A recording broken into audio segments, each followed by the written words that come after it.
So should we start? Yeah. Yes, Yatin. Yes. Good morning, good afternoon, everyone. We are starting with the 31st SLEvA webinar in the SLEvA webinar series, which is also a part of the promoting national evaluation policies and systems theme of the Asia Pacific regional strategy. This time we are having a session on evaluation in Bhutan, specifically focusing on the policy formulation process and the practice. I am your moderator for the day. I am Yatin Diwakar, co-lead at the NEPS team, promoting NEPS team of the APES, and co-leader at EvalYouth Asia and EvalYouth India. And first, I'll just go through the request once again. Please keep your microphone and video disabled to lessen the load on the internet bandwidth and preserve event quality for everyone. And if you have any questions, comments, concerns, please leave them in the chat bar. I also encourage you to write the country you are from and what you do and who are involved in evaluation and evaluation policies and systems in the chat bar, so we can have a good discussion over there as well. I firstly welcome K. Romeshun for the opening remarks. Romeshun was the former president of Sri Lanka Evaluation Association. Romeshun, the stage is yours. Thank you. Thank you, Diva. So there have been quite a few discussions, studies on national evaluation policies, including, as Diva mentioned, in the Asia Pacific regional dialogue. And then, of course, followed by a status of the national evaluation policies, again, in the Asia Pacific region. They have tended to provide direction on how to prepare national evaluation policies and also encourage countries to work on them. So welcome to all who are logged in to listen and to learn from the experience of Bhutan, of its evaluation policy and the realities in implementing them.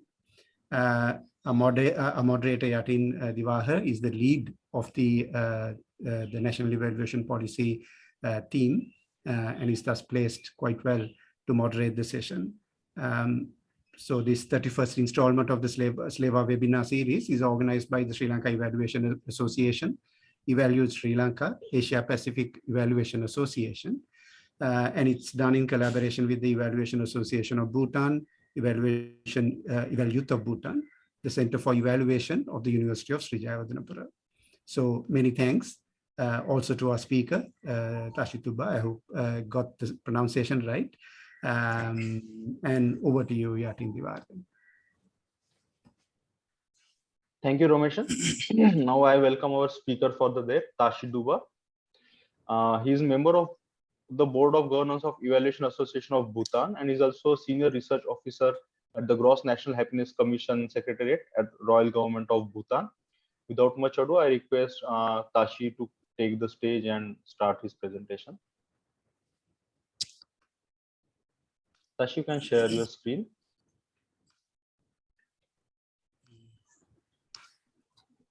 Are you able to see? Yes. Okay. Well, first of all, I would like to thank SLEvA and EvalYouth South Asia for organizing this important webinar. And without much ado, I think I don't have to introduce myself, which was already done by our colleague. I'll maybe first of all set a context on what evaluation is all about, and probably then jump into Bhutan's context. As you all know, I think it's a systematic and objective assessment of ongoing or completed intervention with the aim of determining the fulfillment of objectives and using the RESI, relevance, efficiency, effectiveness, and impact and sustainability. And I think what happened to my hello? Yes, we can hear you and see you, but the slide is stuck on the first sentence. It's not. Yeah, just got stuck. Okay. Yes. And monitoring evaluation is very much part of a routine job, whatever plans and programs that you do. And I think it's universally applicable for all the projects and programs and plans. And well, if you can, maybe there are most people use M&E as very lightly and synonymous with one another, but then evaluation in one way differs from monitoring in terms of, you can see the picture here where its monitoring is basically in terms of, inputs, processes and outputs, whether the project is working as intended, as objectified, as planned. But then as opposed to monitoring, the evaluation is basically to see whether the objectives or whether the programs that have been planned is going in the right direction, or whether it has resulted in if intended objective. Well, going to Bhutan, as you all know, Bhutan is situated in between giants, two Asian giants, India in the south and China in the north. Evaluation, regarding evaluation, our constitution also mandates that there's a need for system for timely assessment of how our projects and programs and plans are going, and how efficient our resources, we use resources in order to develop, and whether those resources, limited resources that we have, are being utilized efficiently and effectively to achieve the desired objective and outcome. And there was national monitoring evaluation system being developed in way back in 2006, when the planning commission, which is called Gross National Happiness Commission, was under Minister of Finance in those times, until the Gross National Happiness Commission, which later became independent after that in 2007 and 2008. But then somehow those M&E framework or system was not being able to implement in full force. There is a strong commitment to improve the monitoring system. Are you able to see? I mean, are you able to hear what I say? Yes, we can see and hear. Okay. Thank you. There is, I must say, a strong commitment to improve monitoring system in the country, whereby I think in 2006, 7, 8, during the 10th Five-Year Plan, we have established a result-based management system in our planning system, whereby there was improved monitoring system. And later, after a few years, the government also pushed forward to develop, some sort of monitoring system, which is a web-based, which was called plans. But then there was some issue of implementation as well. But then later on, there was something called government management performance system being developed to basically track down all the plans and programs at the national and the local government level electronically. And but then, on the contrary, the evaluation practices has been very weak across all agencies, except for a few donor-funded projects, which is very, which would come in a planned way. I think most donor projects come with mandatory evaluation, like 20% of the budget to be allocated for evaluation. But then for the government projects and programs, due to limited resources, it's not being able to implement that way. There is also low knowledge, attitude, and practice regarding evaluation in the country and its benefits. There's a post-ante, ex-ante and ex-post evaluations, which are very critical to see the baseline, where we stand, and what we intend to achieve. So these things are a little bit low, I must say. And at the same time, having said so, there's also parallel limitations like capacity especially on research and evaluations. There are very little people, very small number of people who really know, evaluation per se. And since 2006, starting with the National Monitoring Evaluation Manual development, there have been, slowly revising the policy since the establishment of Cross-National Happiness Commission in 2000, way back in 2007 and 8. There's also one dedicated division called Research and Evaluation Division, which I'm right now working with. They have initiated to basically review those national monitoring and evaluation manuals since then, in 2009. But then somehow it has not been able to implement fully in full force, except for the monitoring alone. And in 2014-15 also, they have also tried to revise to suit the international expectations as well, because there are a lot of evaluation manuals and policies and guidelines and protocols. Like Australian development agencies, they have their own evaluation protocol. At the same time, UNICEF and many other organizations have their own evaluation, policy, protocol and guidelines. So, in order to adhere or make in alignment with them, those guidelines and technical protocols, the division also tried to revise. And I think in 2017, there was also a fourth evaluation conclave being held in 2007 in Bhutan. Where there were like more than 240 something people present from the 21 over 21 countries.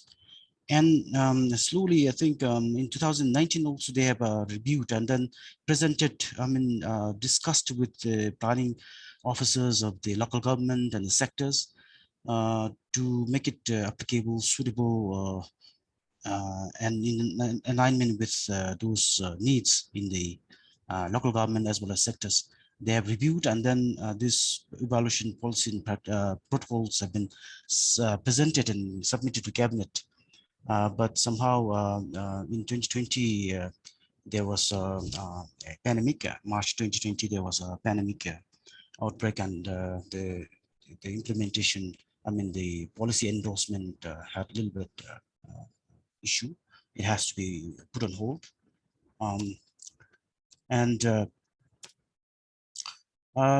The evaluation policy basically covers these 9 chapters, which starts with the introduction to scope to sort of financing and how the evaluation should be monitored at national level, at local levels, and at even the grassroots. And the scope of the evaluation, I think is very important, and somehow people might see evaluation as research at the same time, although it sort of looks similar. In our case, the evaluation policy just applies to the government plans and programs and projects and policies which are being implemented by agencies, organizations within and outside the government. I think I have said it earlier that the evaluation protocol and this policy has been aligned in along with the international requirements and alignment with the international guidelines and protocols. What it does not cover is academic research and other medical and social research. The objective of our evaluation policy is to provide overall framework for evaluation, including the international ones. And the second lead is to streamline evaluation initiatives and to standardize the evaluation processes and products within the country, even within the sector and local government. They do their own evaluations and things like that without any standard protocol. So this policy would ensure that these things are streamlined. And thirdly, it is to promote quality and credibility of evaluations being conducted. One thing it is to have a standard evaluation protocol in place and guiding in place, but it's also to ensure quality and credibility of the reports or the findings that are generated from commissioning evaluation. Fourthly, it's to promote use of evaluation across all sectors and including local government levels. I think this is very important and critical in order to have an informed decision at the local level, at national level, even at the parliamentary level. There are 11 guiding principles enshrined in this policy, which includes objectivity to sort of ethical use of data and information of those targets or population being evaluated. These are the evaluation protocol being summarized. There are 9 steps, right from scoping of evaluation, which basically shall be done by evaluation management team, which would be comprised of the agency level evaluation management team with the representation of research and evaluation division under the Gross National Happiness Commission. And it then it follows identifying evaluation areas, preparing evaluation proposal. Then we have a series of steps which are according to the roles and responsibilities each agency and sector has. And reviewing of evaluation proposal involves these 5 steps. First of all, the agency or the proponent submits a proposal, and it goes to the research and evaluation division, which is the coordinating body for the research and evaluation in the country. And it reviews and gives feedbacks wherever necessary and for improvement. And after incorporating all those feedbacks, we provide letter of approval and based on the approving body's consent and their recommendations. We have done quite a number of evaluations in the country since some time ago, like 10 years or something. These are very few number of evaluations being carried out, and both through ex ante and ex post evaluations. The local government support program, the rural economy advancement program, which was also a very important program to enhance livelihood and the income generation of the rural people, which are basically not being covered under the normally planned programs. And there was also an outcome evaluation of economic development policy, which was developed way back in 2010. It was reviewed and evaluated in 2015, how the policies have been implemented and whether the policy had any kind of implications or impact on the business development and countries' industrial development and other areas of development. And there was also evaluation done on disaster risk management program within the 10-5-year plan, which stretched from 2008 to 13. It was conducted in 2015. And likewise, we also very recently, we did just within the during the pandemic outbreak time, we did this industrial development grant scheme, which I was very much engaged with. So I'll be talking a little bit about that experiences. The industrial development grant scheme was started as a rural enterprise grant scheme to basically enhance the CSIs, cottage small industries, based in the rural areas in the local governments to contribute towards regional balanced development. And it was initially started off with some funding from UNDP in 2005, and UNDP has funded this project till 2014. Since then, since 2014, the Royal Government of Bhutan took over and then funded those programs. The scheme was later renamed in 2018 as Industrial Development Grant Scheme, basically to upgrade it from CSI to even medium level industries, and to basically with the objective to facilitate access to technology, upgrade level and efficiency of technology, and to ultimate objective of enhancing competitiveness and quality of products being produced by the entrepreneurs and businesses. These basically, this industrial development grant scheme included these 3 years of industries, cottage, small and medium enterprises in this evaluation. There was total investment of about over 28 million over a span of 15 years since 2015 till 2020. The grant modality was basically in terms of 80-20 for the existing firms or the entrepreneurs, and for the startups, the grant was 90% and the equity is 10%. Basically the objective of this evaluation was to evaluate how our industrial development grant, through basically it was provision of machines and equipment to enhance their productivity, has benefited these businesses, entrepreneurs in terms of income, productivity, and employment through use of RESI principle and approach of evaluation. These are the evaluation processes that was engaged in doing this. Within a very short span of time, we try to do this evaluation, unlike normal evaluation that normally takes place, takes about 1 or 2 years. But then here we did it within very short span of time. It started we did evaluability assessment of IDGS in 2020 October, and later since there was no tariff change, we had a workshop to develop tariff change regarding this using the RBM methodology, and we also provided evaluation training to the evaluators and evaluation management team to get them on board, to make them understand what evaluation is all about and how data collection processes and approach has to be taken place in February 2021. We collected data from April 5th to May 4th, 2021 for a period of 1 month. And just within a very short span of time, within like 2 to 3 weeks time, we did data analysis and cleaning and analysis.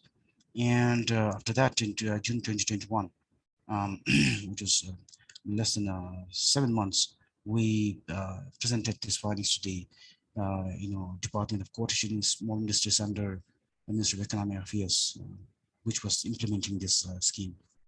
And later in July to August 2021, we had a report writing workshop.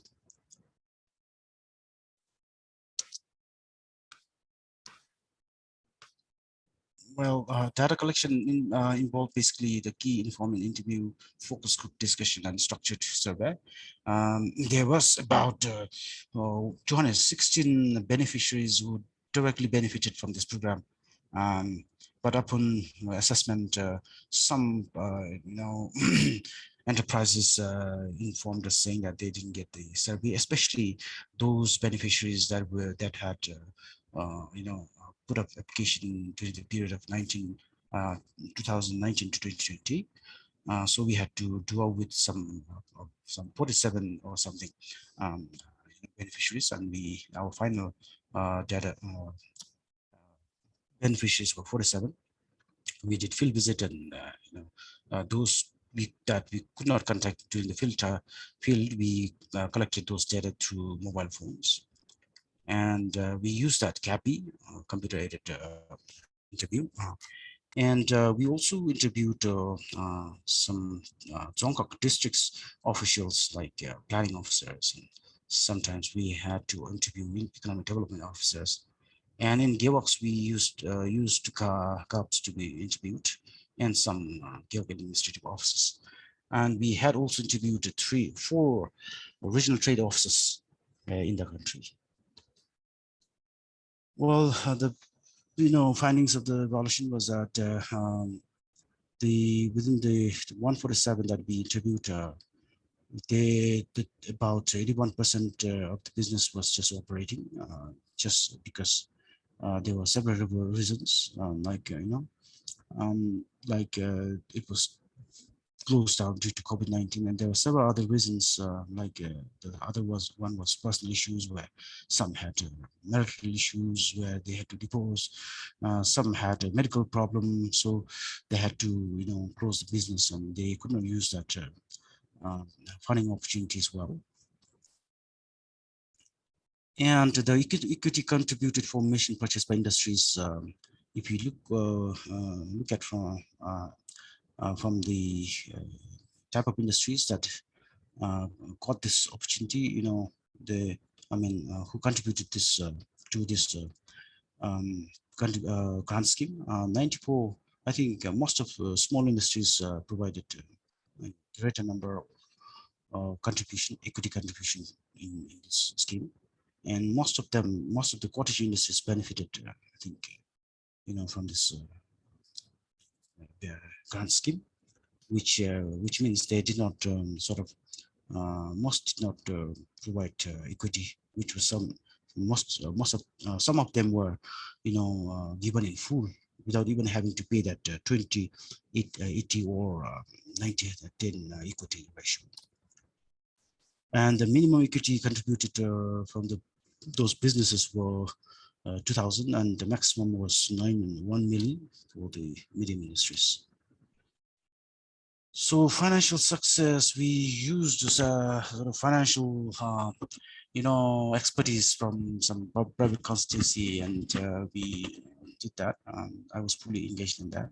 We used WAC and all this methodologies to come up with this, and I think it was doing quite well in terms of financial success, like 32.4%, which was like 1/3 of the businesses were doing quite well.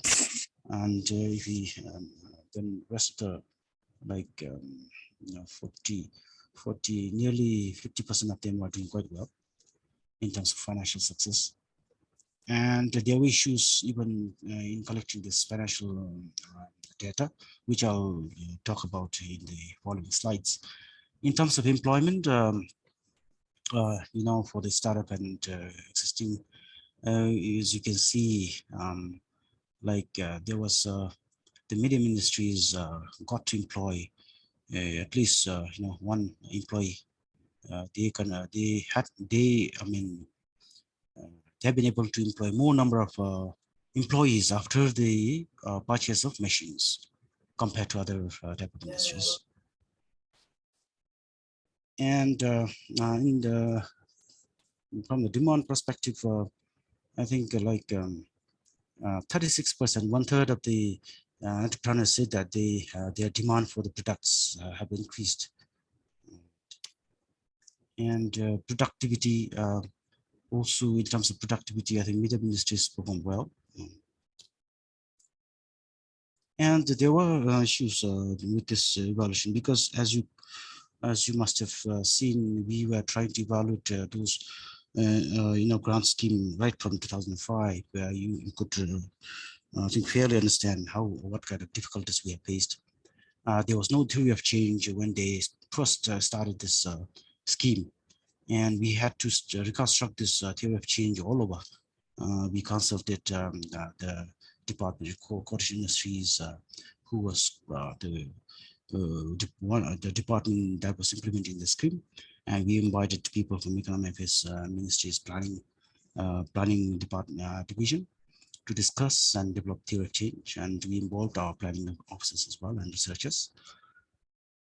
And as I said, the scheme span over 15 years, and it was very challenging because there was no books of accounts, there are no bookkeeping. Generally in Bhutanese context, bookkeeping is very poor. So we had a huge problem in terms of getting income and productivity and employment on, especially on year-on-year basis. How did they, they were able to sort of employ, especially in terms of income, like year-on-year basis, whether those income really increased before the receipt of the machine and after the receipt of the machine, and for the productivity and employment as well. And there was, because of these three issues, we had issues of reliability of data. And of course, the complexity, there was a complexity in terms of analyzing the data collected. Because when the scheme started in 2005, there were industries which got on scheme in 2016, some in 2010. So we had to do a lot of manipulation tricks within that. Then again, the interpretation of findings also based on these data issues. And that was for the industrial development scheme issues and challenges. Now, regarding this evaluation policy issues and challenges within our country, there is a political commitment. The current government is very keen to take it over, but then somehow because of this pandemic issues, we couldn't do it. And then there are a lot of reform taking place. So our focus is shifting, but then we are trying, our division is trying to sort of, going ahead with this, proposing this evaluation policy. There's also strong commitment from the political masters and leaders and government. And it might take it about 1 year or two to basically get it approved. We are working on the full-fledged evaluation policy, guideline, protocol, and all these templates. It's a huge task for us. And there's also awareness on the benefits of evaluation. I think see evaluation is just like a monitoring, and there's little focus on evaluation per se. And even if we establish projects and start programs and projects, we sort of start off without doing that in-depth evaluations. Somehow, of course, we do test reviews and things like that, but not in the methodological way. That has to be strengthened. There's also resources to support commissioning evaluations. Our country has a very limited resources, and we are facing difficulty in securing budgets to sort of, commission evaluations, especially of priority programs and projects. But even to sort of, even if we mention in our policy, even if we make mandatory evaluations across all sectors in local governments, it would have very huge implications. Like if we copy the donors way of doing things, like 20% of the project cost has to be involved in evaluation, then we would be we would have to invest huge sums of money to do evaluations. So there's also a problem of resources. And as I said, we also have human resources issues. Those trains are being transferred out. Those who are here have limited capacity. It's very difficult to sort of carry out those evaluations and to carry out those impactful evaluations. And the evaluation skills and activities also is very limited. And the way forward, what we intend to do in the next coming months and years is basically reviewing this monitoring evaluation policy and make this protocol manuals and guidelines, which is also a priority at the government. We're trying to, as far as possible, to sort of push this forward. This is also our commission's priority number one. This is our priority number one and our mandate also. So we are pushing forward by, I am quite sure by the next 1 year, we'll have this evaluation protocol and policy being approved and implemented. Then we need to invest in human resource capacity building and development evaluations. We need to seek partnerships, funding supports from our partners, like the APEA and other evaluation associations and funding donors. We also need to inculcate mandatory evaluations for projects implemented by the agencies, very systematic in the way that is applicable, that is very meaningful, that is doable within a very small, limited resources. And we also need to strengthen evaluation institutions in the country. We are just a 7-member research and evaluation division. We have 7 number of officials. We need to strengthen those officials. At the same time, we need to strengthen our institutions. We have evaluation institution in Bhutan, which needs to be strengthened. And we also intend to strengthen, advocate, and strengthen institutions on evaluation across the sectors and local government level. Lastly, we also need to foster networking and strengthen the existing linkages, which we already have. Like we have network with EvalYouth Asia, SLEvA, APEA, and all those associations. I think we need to strengthen and work together in order to successfully have that impactful evaluations in our country and contribute to our development. That's all from my side. Thank you very much. Hello. Thank you, Tashi.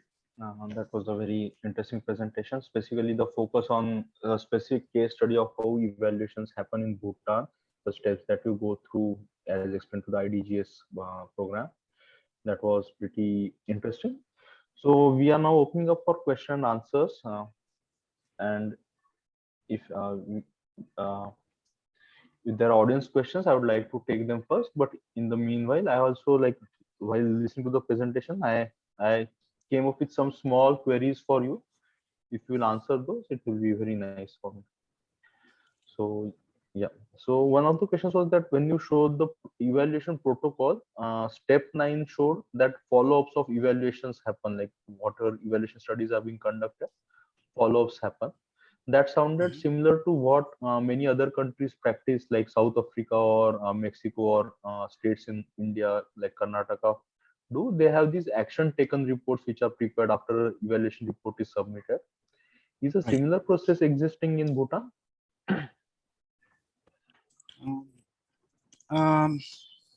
As far as this evaluation protocol is concerned, I think we try to adapt this other and the EU Commission's evaluation guidelines and protocols. So I think this is similar to all this what you're seeing right now.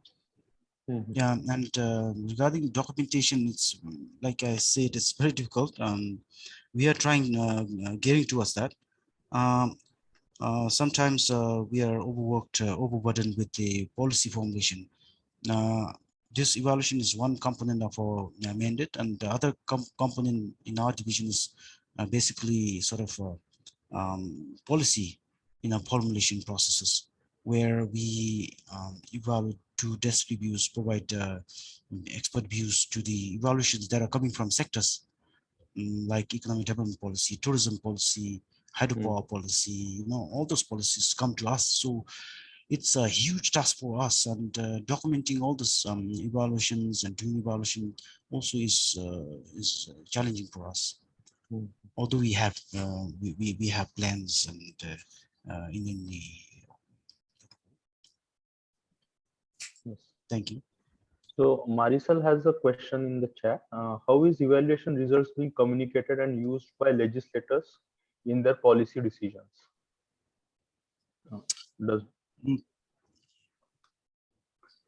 Can I answer? Yes. Yeah. I think the past evaluation that we had done had, I think, huge implications, like rural enterprise scheme that I talked about. In this, this is the very important implications for planning processes. We had relocated a huge number of households, and this was basically presented to our parliamentarians, to the government, even to the kings.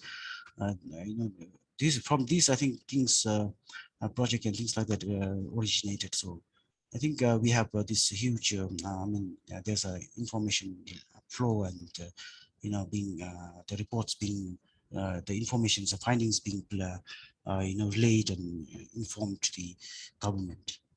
And recently, we also did this presentation to the Department of Coordination in Small Industries of our recommendations, and accordingly, they have already adopted those recommendations. Yeah. So I also had another question. Like, I realized that you and a couple of other EvalYouth Bhutan members, all of you are also part of both the WOPE network as well as the government system. You are all working with the Gross Happiness National Commission of Bhutan. So, Mhm. how does this help you synergize your efforts on working towards improving capacity in evaluation in the country? Well, that's interesting question, and ultimately, again, it boils down to limited resources that we have. But then we Mm, always keep in mind that we collaborate with our um, NGOs and even the agencies within our country. And evaluation station is one group that I think that's the baby of our own, Cross National Happiness Commission, and I'm part of that board. So whatever sort of plans and programs that we have, we communicate to this board, mm, and whatever boards well, their desire, their objective, their work plan they have, they share it to us. Through me, I relate to my department commission. So I think it's going in strong way. We are just starting, but then down the years, I I'm sure this will be strengthened and improved. that is nice to hear. So, we have another question in the chat. This one is by Tashi. He asked that, Right. does your office encourage government agencies to conduct evaluation of Royal Government of Bhutan funded projects and programs? I have only seen the development partners mandating government agencies to conduct evaluation of projects funded by them. True, true. Thank you, Tashi, for the question. As you may know it, I think I have already mentioned in my presentation as well. Due to limited resources, we cannot really allocate those, funding for evaluation. Uh, with the donor funded projects, it is a mandatory thing, mandatory. 20% of the budget goes to evaluation. The, post ante, ex ante, Hmm. the before starting the project, and then midterm review and the term review, evaluations happen for the donor funded projects. But then for the RGB funded projects, due to limited project, resources, the funds, it's very difficult to sort of really implement those. Even if we make it mandatory, it's very difficult. But then whatever those programs that we implement in, especially some priority programs, government do really prioritize and then do those evaluations on a priority basis. Thank you. I also noticed that the program that we currently explained, the RDGS program, it was earlier funded by some donor agency, but now has been taken up by RGOB, and still you are doing an evaluation, which means that yes, at least at some places, the government is also doing evaluation of its own projects instead of just where development partners are mandating evaluations. We have another question by Akriti Kalra. Is there any kind of redistribution of budgets from starting social policy programs to evaluating existing evidence on them? So instead of starting new programs and new social policies, is some budget now being allocated to evaluating existing evidence on them? I think she's talking about the existing evaluation findings, right? Is it Uh, what she means? Akriti, do you want to unmute and just clarify the question? Hey, hi. So thank you for the I'm sorry. presentation. My question was in reflection of what you said about the fact that the government faces a lot of budgetary constraints and resource constraints from carrying out evaluations. So the idea is with whatever budget is being spent on funding existing programs, can it Ah, be, is there a possibility to redistribute it towards evaluations than creating new resources? right. I think this is a very complicated question, but I think the government has also has a planned evaluations and evaluations, especially for the annual plans and programs, for the 5-year plans and programs. We do have midterm reviews. We do have terminal or at the end of the 5-year plan evaluations. I think with that, with those findings and recommendations and evidences that we have, we also do use to sort of based on those lessons learned and evidences that we have, we use those information to guide our next 5-year plans and programs. So in a way, I think we are sort of trying to, with the evidences and information that we have, we also do use to change the way we allocate resources. So currently we are reviewing the resource allocation formula as well. We do have resource allocation formula for the local government. We are also exploring some resource allocation formula for the central agencies as well. So through those processes, I think those things are captured. There's a follow-up question. Is there any thinking towards incorporating evaluation into national budget by Chodhan? Thank you very much for the question. So it's a very heavy question. I think this is very much a point of contention. That's why I think when we finalize this presentation and finally present it to cabinet and the parliament, maybe next few months time, probably they might have a say on that. Although we are thinking we already have that, of course, mandatory things, mandatory budget to be mentioned for the plans and programs to be evaluated. But then implementing those would have, like I said in my earlier presentation, have huge resource implications. Especially, we have to do a lot of data collection things, and lessons learning, all these things.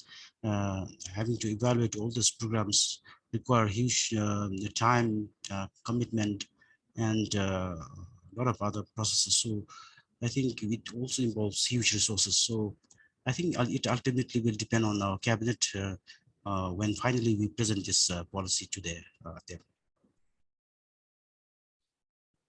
As part of your policy, there was the last section referred to. I guess it was about monitoring of implementation of the policy. Can you just elaborate a bit? What are the plans of how the policy will be monitored? How its implementation will be monitored? Right. I think our evaluation, policy formulation processes have a requirement whereby every policy should have follow-up action plans. Once the policies are being endorsed, we ask the sectors who are coming up with the policies to have an action plan, so that those actions, those to do things in the policies are being implemented. So we, as far as possible, go into sort of budgeting those policy implications as well. So accordingly, based on the action plans, we do review. And I think one example is economic development policy, which was reviewed in 2015. The development policy, which was endorsed in 2010 and implemented till 2015. It was reviewed in 2015. Similarly, all other policies are required to have that policy action plan, so that when we do that follow-up evaluations, those policy statements are being implemented. Thank you. Marisol has a question related to the ISDP evaluation that you explained. She asked, how did you draw attributions causality about the relationship between observed changes and specific interventions? Was the baseline data collected prior to the project implementation? This is interesting. So this was a challenge that we have as if I talk about this industrial development grant scheme, which didn't have any baseline studies being done, and which didn't even have that books of account. They didn't have any bookkeepings, so it was very difficult. Out of somehow we asked them to sort of press them to tell us whether they how much income they earned during the first year, like if they got machine in 2015, during that time, how much was their income, and after that the following year, how much was that.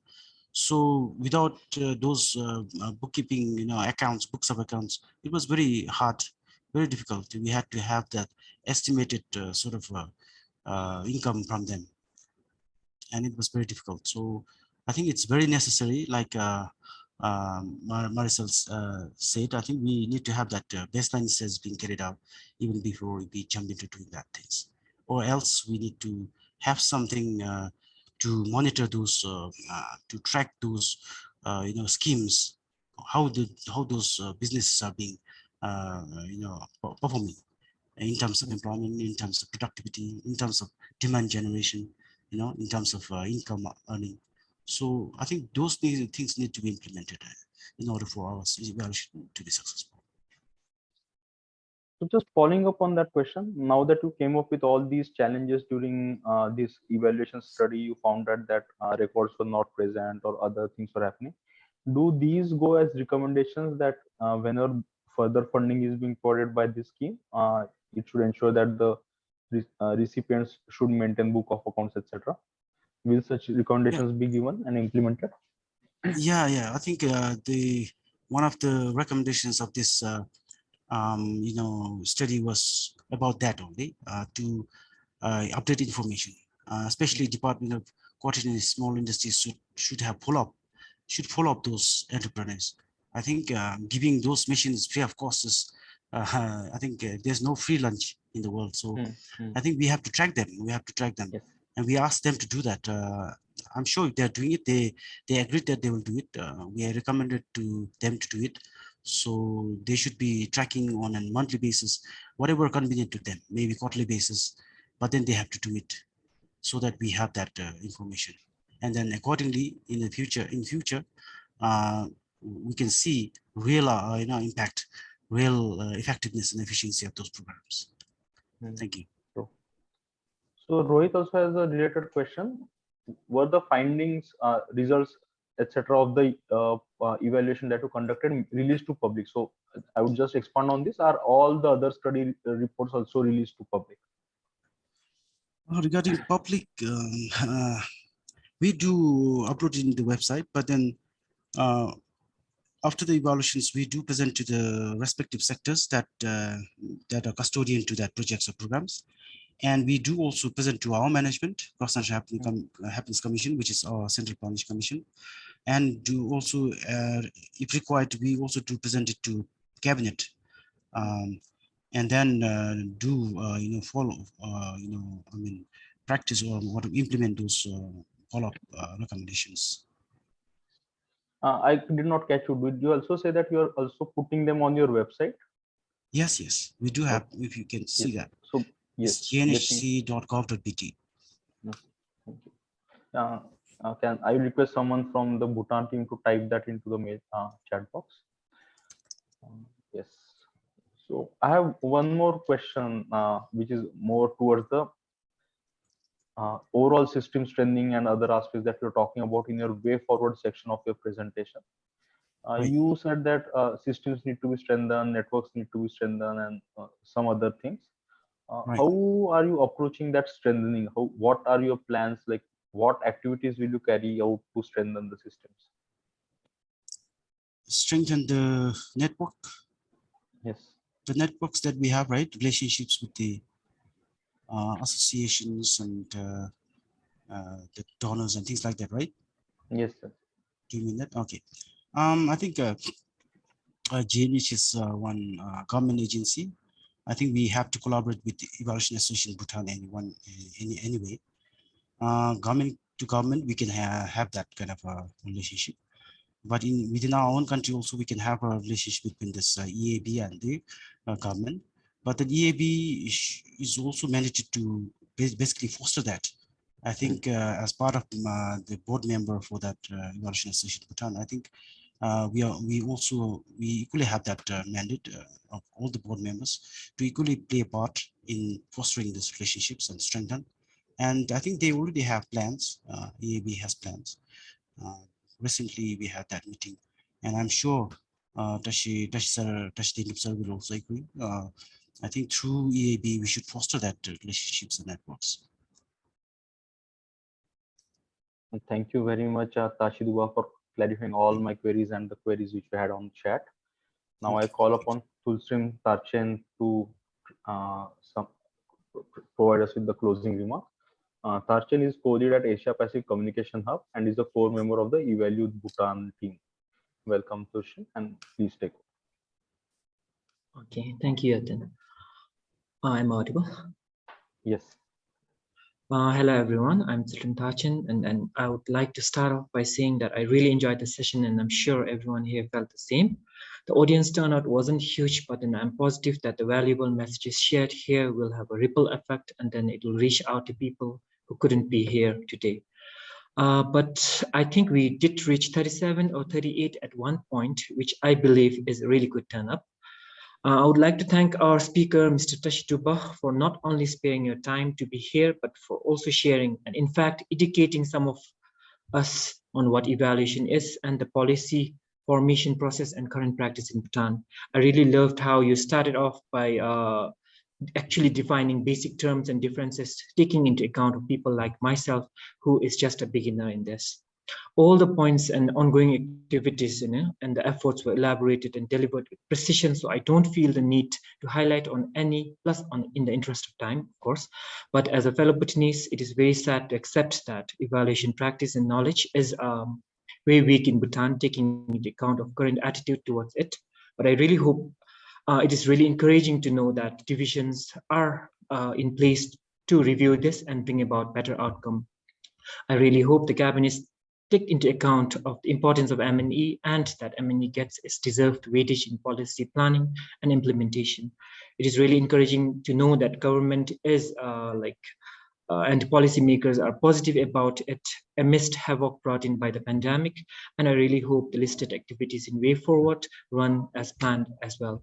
Thank you, Romeshun, for Romeshun for delivering the opening remarks for the session. And I would like to especially thank Mr. Yatin Diwakar for being such a wonderful moderator for the session. I'll be sure to use this, the recording of this session as a reference point if I'm required to be a moderator in future. And not only that, I'd like to thank Yatin for also asking accurate questions, the answers of which value added further to the outcome of the entire session. I would like to thank our dear audience and participants for making this webinar a success.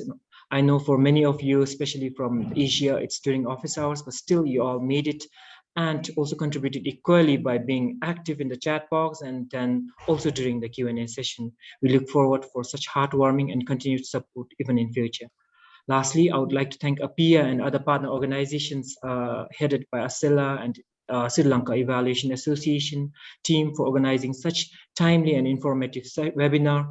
And I sincerely hope everyone here, plus even more people and participants will be joining in the upcoming webinars, the details of which I believe will be highlighted by the moderator. Thank you so much. Thank you, Tarshan. And now to wrap up the session, I will announce the next webinar by SLEvA, which is the 32nd in the series, which is Meal in Emergency. It will be on 27th of July at 2:30 p.m. IST. Speaker will be Avianto Amri and moderated by Ratnayusita Resmi. This evaluation is being partnered with INDEC, which is the Indonesian Development Evaluation Community. And I request all the present participants to register for this event as well. It will be another interesting session by SLEvA. And I once again thank all of you for attending today's session. And once again, thank all the speakers, and Tarshan, thank you for all that remarks about me. Thank you, everyone.